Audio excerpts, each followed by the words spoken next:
Welcome back to our family.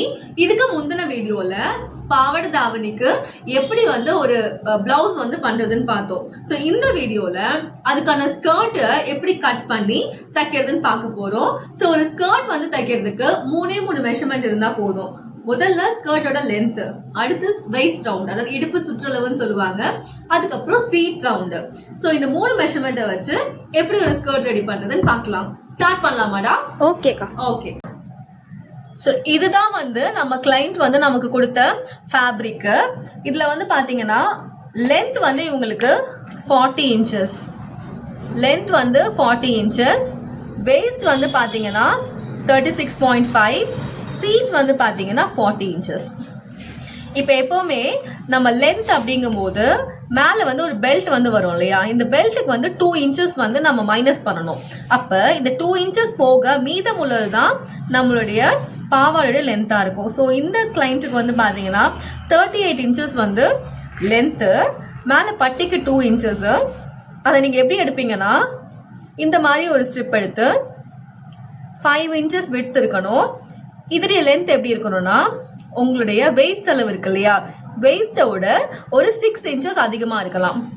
அதாவது கண்டிப்பா seat அளவு கண்டிப்பா இருக்கணும், சீட்டோட ஒரு 2 இன்ச்சஸ் கூட எக்ஸ்ட்ரா இருக்கலாம். ஸோ இப்படி நீங்க ஆட் பண்ணும்போது உங்களுக்கு 42 இன்ச்சஸ் கிடைக்குது. ஸோ இதோடைய பட்டி எப்படி இருக்கணும்னா 42 இன்ச்சஸ் நீளமும் 5 இன்ச்சு அகலமும் இருக்கணும். எதுக்கு 5 இன்ச்சு சொல்றேன்னா, ஃபோல்டு பண்ணும்போது 5ங்கிறது 2.5 ஆயிடும். இந்த 0.5 இருக்கு இல்லையா, ரெண்டு பக்கம், ஒன்று இந்த ஸ்கர்ட்டோட அட்டாச் பண்றதுக்கு 0.5, இன்னொன்று மேலே மடிச்சு அடிக்கிறதுக்காக 0.5 தேவைப்படும். ஸோ இவ்வளோ தாங்க கால்குலேஷன். இதுபடி கட் பண்ணி நம்ம ஒரு ஸ்கர்ட் ரெடி பண்ண போறோம். ஸ்கர்ட்டுக்கு முதல்ல ஹெம்லைன் மடிச்சு தைக்கணும். இப்ப சில பாவாடையில பாத்தீங்கன்னா கரை கொடுத்துருப்பாங்க. அப்படி கரை பகுதி இருந்துச்சுன்னா நீங்க அதை மடிச்சு தைக்க வேண்டாம். லென்த் கால்குலேட் பண்ணும்போது அதையும் சேர்த்து நீங்க கால்குலேட் பண்ணி விட்டுடலாம். பட் இந்த ஸ்கர்ட் பாத்தீங்கன்னா கீழே எக்ஸ்ட்ரா இருந்ததுனால நான் 1 இன்ச் விட்டுருக்கேன்.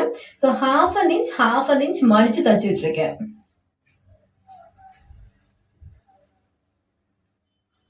பிறகு என்ன பண்ணணும், லைனிங்கையும் மெயின் ஃபேப்ரிக்கையும் ஒன்னா வச்சு தையல் போடணும். இப்படி ஒன்னா வச்சு நீங்க தையல் போடும்போது உங்களுக்கு அந்த ப்ளீட்ஸ் வைக்கும் போது ரொம்ப ஈஸியா இருக்கும். நான் இந்த ஃபேப்ரிக்ல பாத்தீங்கன்னா லைனிங்க்கும் மெயின் துணிக்கும் ஒரே அளவு விட்டுருக்கேன். ப்ளீட்டோட அளவு 2.5 இன்ச்சஸ் நான் கொடுத்துருக்கேன். ஸோ நீங்க 2.5 இன்ச் கொடுக்குறீங்கன்னா கடைசி பிளீட் வரைக்கும் 2.5 இன்ச்சஸ் வர மாதிரி நீங்க கால்குலேட் பண்ணி உங்களுடைய பிளீட்ஸ் நீங்க வைக்கணும். அன்இவனா வச்சீங்கன்னா அந்த அளவுக்கு பார்க்க நீட்டா இருக்காது. ஸோ 2.5னா 2.5, இல்ல 2.25 வச்சீங்கன்னா 2.25. ஸோ ஒன்னொன்னுத்துக்குமே நீங்க ஒவ்வொரு தடவையும் டேப் வச்சு மெஷர் பண்ணி பண்ணீங்கன்னா ஸோ ரொம்பவே உங்களுக்கு அந்த பிளீட்ஸ் ஈவனா வரும். ஸோ இதுக்கும் ஒரு கால்குலேஷன் இருக்கு. இந்த கால்குலேஷன் வேணும்னா கமெண்ட்ல மென்ஷன் பண்ணுங்க. ஸோ நான் அப்லோட் பண்றேன். இந்த மாதிரி நீட்டா பண்ணிட்டு இப்ப நான் பட்டிக்கு வச்சிட்டு இருக்கேன். சைட்ல ஹூக் சைஸ்க்கும் நார்மலா நம்ம பிளவுஸ்க்கு வைப்போம் இல்லையா, அதே மாதிரி கொக்கி பட்டினா மேல் பக்கம் வச்சு உள் பக்கம் திருப்புற மாதிரி இருக்கும். ஐ பட்டினா உள் பக்கம் வச்சு மேல் பக்கம் திருப்புற மாதிரி இருக்கும். ஸோ அந்த மாதிரி ரெடி பண்ணிக்கோங்க.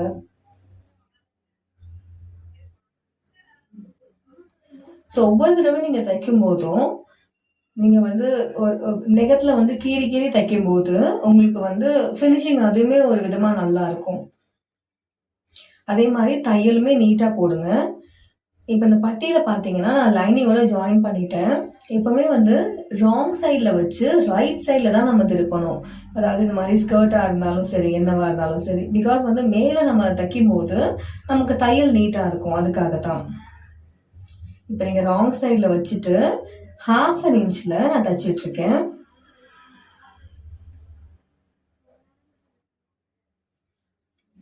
தைக்கும் போது கொஞ்சம் எக்ஸ்ட்ரா ஒரு ஃப்ரண்ட்ல ஒரு 1 இன்ச் விட்டுட்டு அதுக்கப்புறம் அந்த பட்டியை வச்சு நீங்க தைங்க.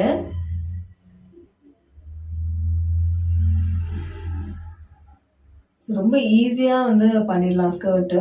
ஸோ இப்போ அட்டாச் பண்ண பிறகு இந்த மாதிரி ஃபோல்ட் பண்ணிட்டு அங்கே ஒரு தையல் போடணும்.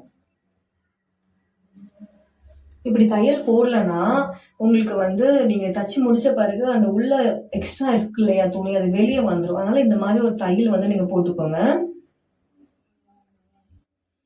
அடுத்து என்ன பண்ணுவோம்னா, மேல வந்து 1/2 இன்ச்சு, அந்த 1/2 இன்ச்சுக்கு நான் ஒரு தையல் போட்டுட்டு இருக்கேன்.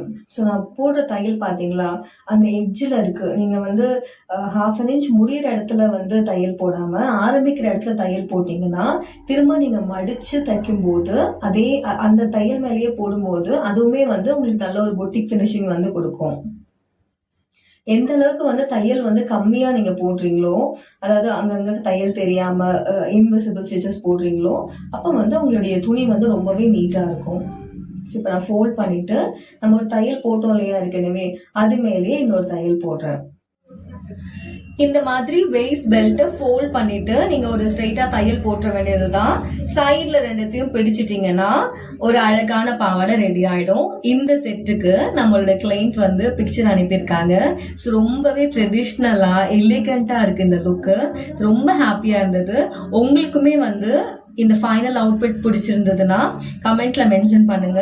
அண்ட் இந்த வீடியோ பத்தி லைக் கட்டிங்ல ஸ்டிச்சிங்ல ஏதாவது டவுட்ஸ் இருந்ததுன்னா அதையும் சேர்த்து மென்ஷன் பண்ணுங்க. ஃபியூச்சர் வீடியோஸ்ல கண்டிப்பா அப்லோட் பண்றேன். Thank you all.